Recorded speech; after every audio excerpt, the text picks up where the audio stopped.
안녕하십니까, 이진우입니다.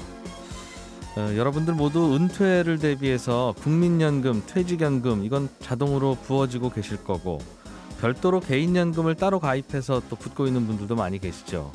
그런데 이 개인연금은 그래도 노후에 쓸 거니까 안전하게 신탁이나 보험 쪽에다 넣어놔야 되겠다 하셨던 분들이 꽤 많은데, 이런 상품들의 수익률은 연 1%, 2% 뭐 이 정도입니다. 저금리 때문에 생기는 일인데, 그래서 상대적으로 수익률이 높은 증권사 ETF로 연금까지 갈아타는 사례들이 늘고 있다고 해요. 오늘은 연금 계좌를 이전하는 게 좋은지, 어떻게 이전할 수 있는지, 어떤 장단점이 있는지 이걸 그래서 좀 살펴보겠습니다. 방송 들으시다가 궁금한 점 계신 분들은 문자번호 샵 8001로 질문 보내주시면 저희가 짧은 방송 시간입니다만 최대한 여러분들 질문 반영해서 녹여보겠습니다. 짧은 문자는 50원, 긴 문자는 100원 정보 이용료가 있고요. MBC 스마트 라디오를 이용하시면 무료로 질문을 보내주실 수도 있습니다. 12월 24일 목요일 손에 잡히는 경제, 광고 듣고 바로 돌아오겠습니다. 예, 경제 뉴스부터 챙겨 들어보겠습니다. 오늘은 에셋플러스의 김치형 경제 뉴스 큐레이터, 어서 오십시오. 네, 안녕하십니까. 야, 이 주식시장에 계셨던 분들 중에 머리 희끗희끗하신 분들은 네. 야, 나 주식 투자하고 나 이 꼴을 처음 봐.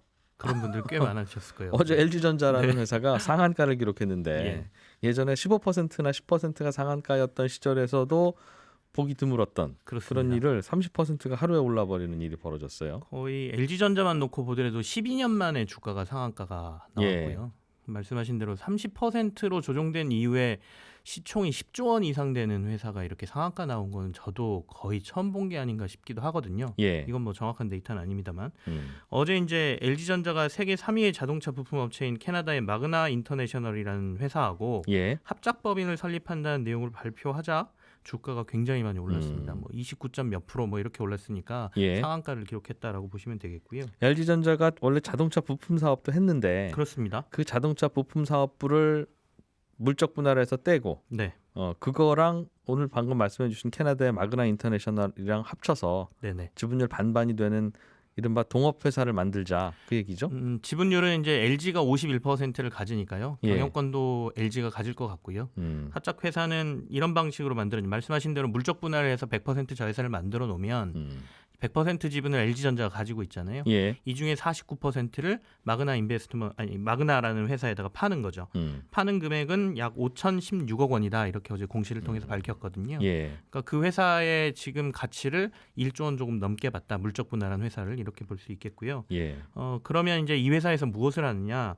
일단은 이파워트레인이라는 그 동력 전달 장치, 그러니까 전기차의 동력 전달 장치를 만드는 공장을 본사는 인천에 두고 그리고 중국의 난징에다가 또 다른 공장을 둬서 이걸 우선 생산할 거다. 이렇게 지금 얘기를 했습니다. 동력 전달 장치면 뭐예요?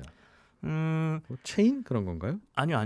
그러니까 일반적으로 이제 전기차는 모터로 돌아가지 않습니까? 모터로 돌아가면 이게 회전 운동을 하게 되는데 이 회전이 바퀴로 전달되게 만드는 거죠. 예전에는 엔진에서 이게 뭐 상하 운동을 회전 운동으로 바꾸려면 뭐 크랭크축 뭐 이런 것들이 필요하듯이 동력을 제대로 전달하기 위한 건 이제 이파워 트레인이다, 이렇게 하고 다양한 부품이 필요하다. 알겠습니다. 물적 분할이라고 하면 그러니까 쉽게 말하면 같이 살던 아들 딸을 독립시켜서 방 하나 얻어주고 그게 물적 분할이고. 그렇습니다. 거기서 이제 마그나하고 둘이 결혼해서 잘 살아라 이제 그렇게 하는 거죠. 그랬더니 그 회사가 상한가를 갔다는 거예요. 그만큼 그럼 앞으로 전기차 시장이 커질 텐데 그럼 전기차 부품들 만드는 이런 회사들이 각광받을 거다라는 시장의 기대가 반영된 걸로 해석하면 됩니까? 그렇습니다. 그것도 있고요. 마그나라는 회사의 어떤 지위가 상당히 시장에 기대감을 준 것 같기도 합니다. 그러니까 그동안 뭐 LG는 사실 전장 부품이라 그래서 자동차에 들어가는 웬만한 부품들을 다 생산하고 있었거든요. 그러니까 LG는 계열사들 거 잘 모아서 어떻게 조립하면 전기차도 만들겠는데 이런 얘기를 시장에서는 하고 있었습니다. 그리고 이미 뭐 헤드라이트를 잘 만드는 뭐 회사도 하나 인수해 놓고 그랬었어요. 근데 이제 이번에 이 마그나라는 회사는 유리하고 타이어를 빼고 그 자동차에 들어가는 모든 부품을 만드는 회사고요. 더군다나 이제 위탁 생산까지 가능한 회사입니다. 그래서 세계적인 자동차 완성차 회사들, 뭐 BMW, 다임러, 크라이슬러 뭐 이런 친구들이 이 회사를 통해서 실제로 자동차를 생산해 왔어요. 몇몇 모델들은. 그렇다 보니까 LG하고 손을 잡게 되면 혹시 어제 제가 뉴스로 얘기 드렸던 애플이 전기차를 생산한다고 하는데 이 애플의 위탁 생산을 얘네들이 하는 거 아니야? 라는 얘기가 시장에 좀 있었고요. 실제로 뭐 그런 기대감을 내비치는 뭐 증권사들의 뭐 전문가들 뭐 이런 분들이 계시고 그래서 네. 그런 것들이 시장에 종합적으로 좀 반영되면서 주가가 좀 강세를 보이지 않았나라고 보여집니다. 애플이 전기차 만드는 것도 아직은 상상인데 계획 정도인데 네네네. 야, 위탁 생산까지 상상력이 퍼지는군요. 예. 일단은 뭐 LG가 이제 LG 그 아이폰에 여러 가지 부품을 공급을 하고 있고요. 네. 그 관계도 있고 실제로 위탁 생산이 가능한 라인을 가지고 있는 마그나라는 곳이 결합이 되니까 아무래도 그런 가능성에 대한 상상력이 좀 시장을 자극한 게 아닌가. 그렇군요. 알겠습니다. 이래저래 전기차 산업에 대한 관심은 커지는 중이에요. 요즘 네, 뉴스만 그렇습니다. 보더라도. 다른 뉴스 하나 보겠습니다. 정부가 우리나라 전국민 고용보험 가입을 하겠다는 계획을 밝혔는데 회사 다니는 분들은 자동 가입이지만 네. 회사 안 다니는 자영업 하시는 분이나 아니면 이건 자영업인지 회사원인지 뭐 합니다라는 이른바 특수고용직 네. 여기가 지금 빈 공간인데 그렇습니다. 여기 어떻게 하겠다는 건지 좀 나왔어요? 지난 5월에 문재인 대통령이 취임 3주년 대국민 특별연설에서 전국민 고용보험을 단계적으로 추진하겠다라고 공식적으로 밝혔거든요. 여기에 대한 로드맵이 나왔다라고 보시면 되겠고요. 예. 말씀하신 것처럼 임금 근로자뿐 아니라 특수고용직, 플랫폼 종사자, 그리고 자영업자 등을 모두 포함한 전국민 고용보험을 실시하겠다는 겁니다. 예. 두 가지 정도로 크게 정부의 방침을 볼 수가 있겠는데요. 첫째는 고용보험 적용 대상자를 말씀드린 대로 단계적으로 더 확대해서 2025년에 가입자를 2,100만 명으로 늘리겠다는 것이고요. 예. 둘째는 이를 위해서 고용보험 체계의 기반을 임금에서 소득으로 전환한다는 것입니다. 그러니까 지금까지는 임금 근로자니까 사실 뭐 소득 파악하는 게 그리 어렵지 않았죠. 예. 그래서 그 임금을 바탕으로 해서 보험료를 산출을 했으면 되는데 이제 아까 말씀드린 특수고용직이나 뭐 플랫폼 종사자라든지 자영업자들은 소득 파악이 좀 어렵습니다. 그래서 돈을 여기저기서 받으니까요. 예. 이것들을 이제 파악하는 방법을 좀 여러 가지를 고려를 해서 단계적으로 2025년까지 이들을 모두 가입시키겠다라는 게 정부의 방침입니다. 그렇군요. 말씀대로 그 파악도 쉽지 않고 굉장히 복잡할 것 같습니다. 네. 이게 지금 정부에서 몇 개 방안을 얘기를 했는데요. 예.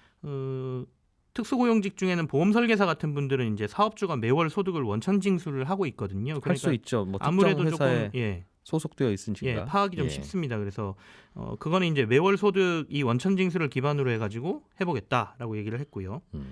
그리고 플랫폼 종사자들 같은 경우에는 플랫폼 기업이 거래 건별로 보험료 원천 징수와 납부를 하고 거래 내역을 신고하도록 하겠다 이렇게 예. 얘기를 했고요. 자영업자는 조금 물음표가 생기는데 사회적 대화를 통해 고용보험 적용 방안을 앞으로 수립해 보겠다라고 얘기했거든요.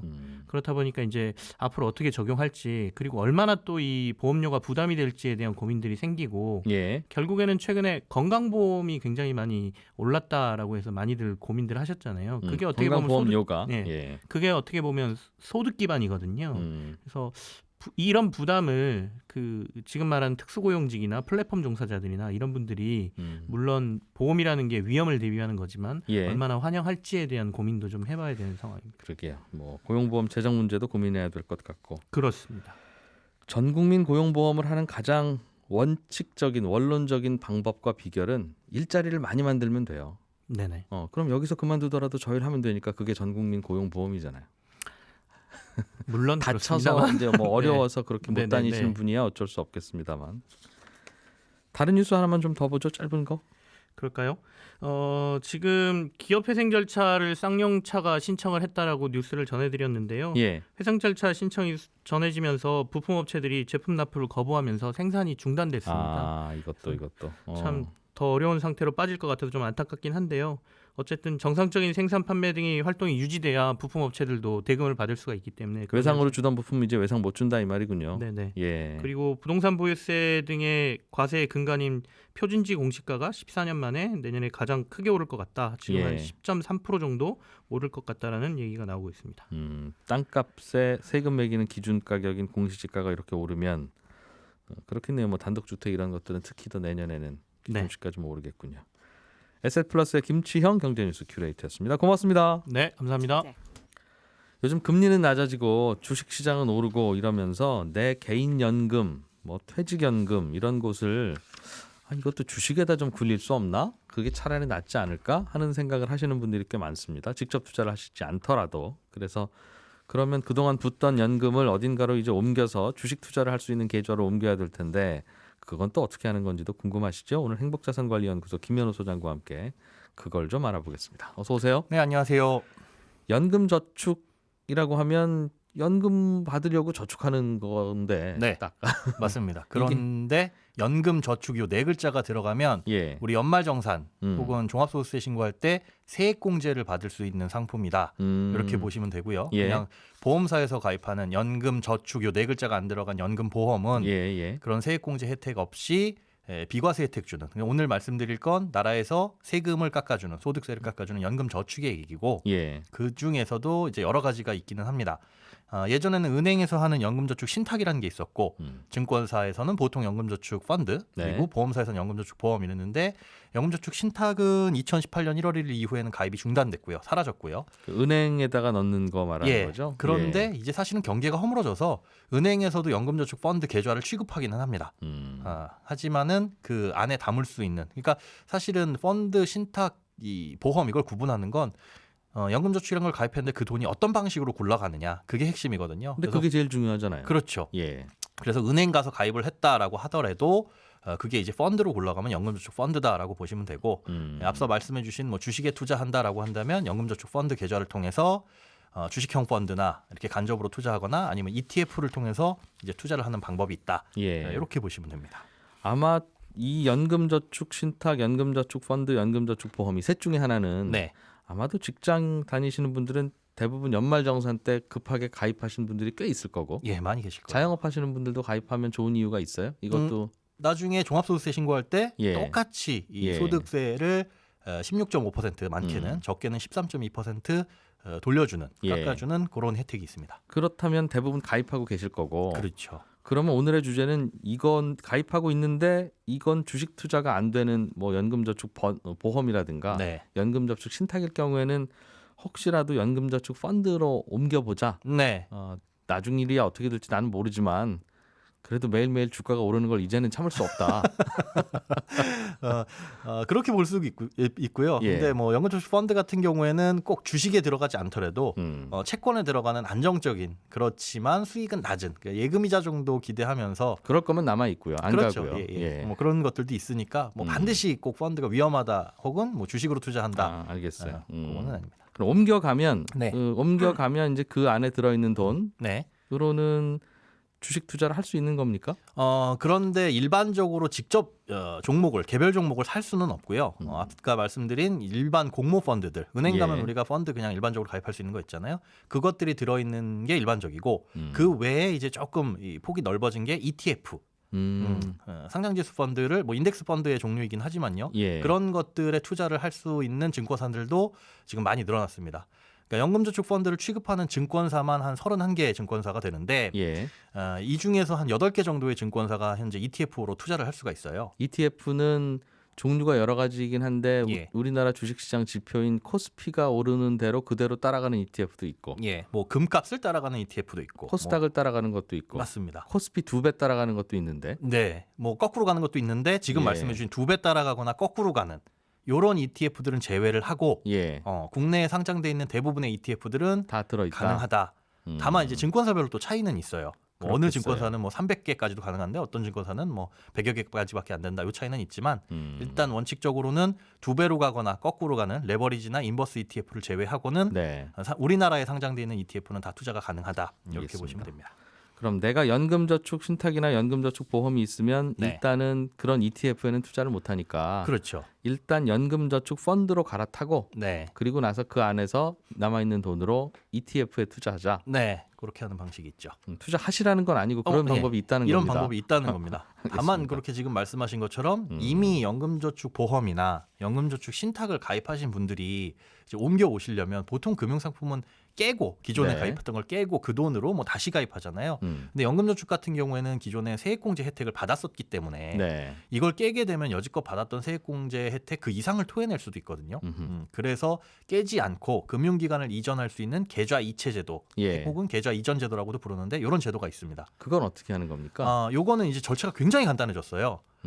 새롭게 옮기려는 증권사, 네. 뭐 연금저축 펀드를 개설하려면 증권사가 대부분 되겠죠. 거기에 저 여기다가 연금저축 펀드를 개설하려고 하는데 다만 예전에 있던 걸 이전에 올 거예요라고 얘기하면 그 예. 증권사에서 그럼 이전에 가입했던 곳에 금융사 이름과 증권번호 혹은 뭐 계좌번호를 알려주세요. 그러니까 미리 사전에 숙지를 하고 계셔야 되겠죠. 갖고 가야 되겠군요. 맞습니다. 예. 파악을 하고 계셔야 되고 그걸 알려주면 두 기관 간에 알아서 연락을 해서 신청한 지 한 2일이나 3일 정도 후면은 새로 이 개설한 계좌로 입금이 됩니다. 그럼 그건 매달 아마 내 월급 통장에서 자동으로 원래 연금 신탁이나 연금 보험으로 자동이체 되고 있을 텐데 네.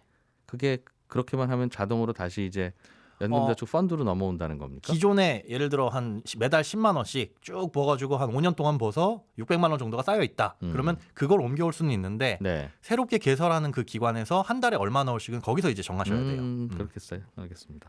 그렇게 하면 그 다음부터는 자동으로 투자가 되는데 네. 원래 연금저축 신탁이나 연금저축 보험은 네, 그 금융회사가 알아서 굴려줬잖아요. 그렇죠. 그럼 이 연금저축 펀드는 주식 투자 같은 거 좀 해보려고 네. 하는 거니까 이건 내가 골라야 되겠습니다. 맞습니다. 그 무수히 많은 거의 무수히 많다고 표현할 수 있는 펀드 중에서 어떤 펀드를 투자할지 내가 골라야 되고 예. 그리고 중간에 이것도 수시로 바꿀 수가 있어요. 오늘 들어갔던 펀드가 수익이 잘 났네 혹은 안 났네라고 했을 때 그걸 환매하고 새로운 펀드로 바꿀 수도 있고 그리고 매달 A라는 펀드에 들어가고 있었는데 다음 달부터는 뭐 B라는 펀드로 바꿀 수도 있고 혹은 분산해서 들어갈 수도 있고 굉장히 유연해집니다. 그거를 휴대폰으로 할 수 있어요? 휴대폰으로도 요즘에는 그냥 집에서 누워서도 할 수가 있습니다. 물론 이제 시간은 정해져 있어요. 증권사마다 일반적으로 펀드를 바꾸는 거는 국내 주식형 펀드는 한 8시에서 17시까지 뭐 해외 네. 주식형 펀드를 하고 싶으면은 9시에서 17시까지 이렇게 시간은 정해놨는데 그 시간 안에만 뭐 펀드를 바꾼다거나 아니면 새로 매수를 한다거나 이런 것들은 가능하고 그럼 기존 펀드가 자동으로 해지되고 맞습니다. 새로운 펀드가 가입이 될 거고 네. ETF에 투자하고 있었으면 기존에 투자했던 ETF가 자동으로 팔리고 다른 ETF가 사지고 문제는 ETF는 주식 거래하는 것처럼 예. 펀드는 그냥 나 A라는 펀드에 매달 10만 원씩 들어갈래요라고 정해놓으면 알아서 자동으로 매수가 되는데 네. ETF는 매일매일 뭐 초단위로 가격이 바뀌잖아요. 그래서 그렇죠. 그게 안 됩니다. 그래서 일단 자동이체로 연금저축펀드라는 계좌에 돈을 넣어두기는 하는데 그 들어간 돈으로 어떤 ETF를 언제 사고 언제 팔지는 개인이 하셔야 돼요. 일반적인 주식 계좌에 있는 돈으로 투자하는 거나 똑같다. 그래서 약간 번거로운 부분은 분명히 있습니다. 알겠습니다. 그럼 그 중에 그냥 믿을 만한 거 하나 골라서 계속 여기에 담아주세요 하면 제일 편하긴 하겠네요. 그렇지만 ETF는 자동으로 그게 안 된다는 거. 펀드는 여기에 계속 담아주세요 할 수가 있는데 ETF 종목은 매달 내가 직접 들어가서 그걸 또 사야 됩니다. 알겠습니다. 그렇게 하면 그게 이제 주식 투자한 거하고 비슷한 효과를 갖는다는 거예요. 그렇죠.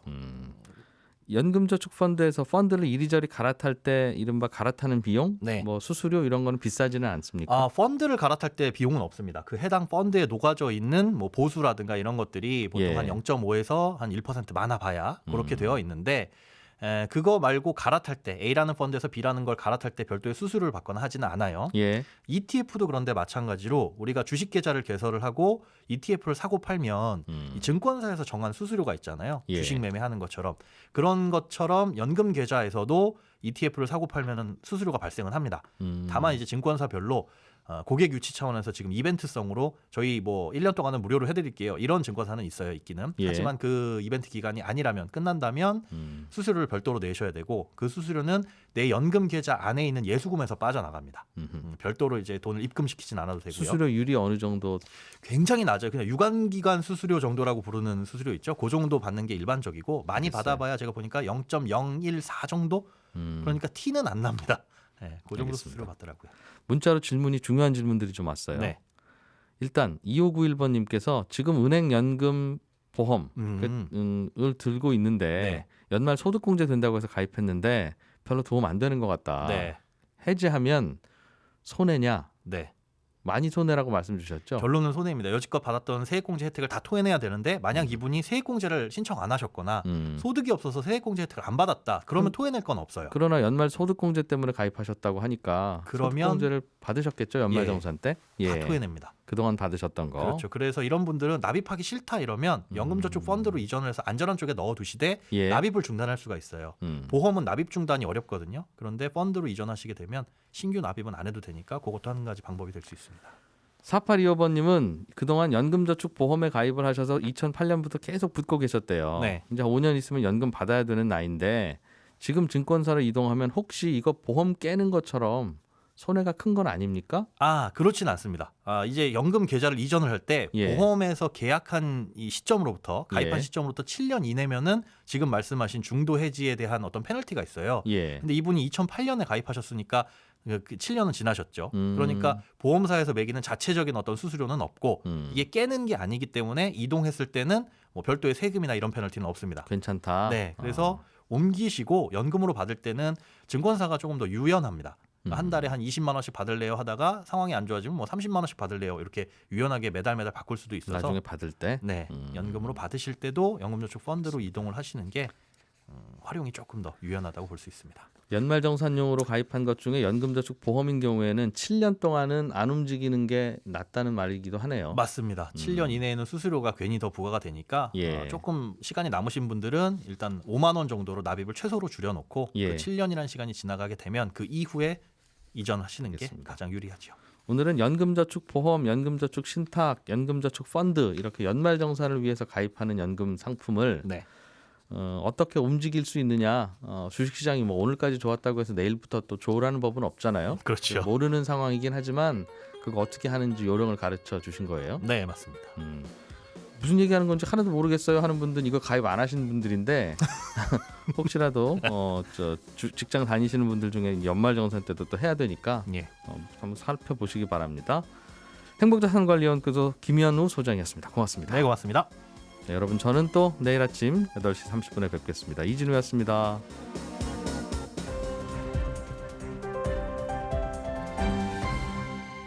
경제를 생각하는 사람들의 즐거운 습관. 이진우의 손에 잡히는 경제.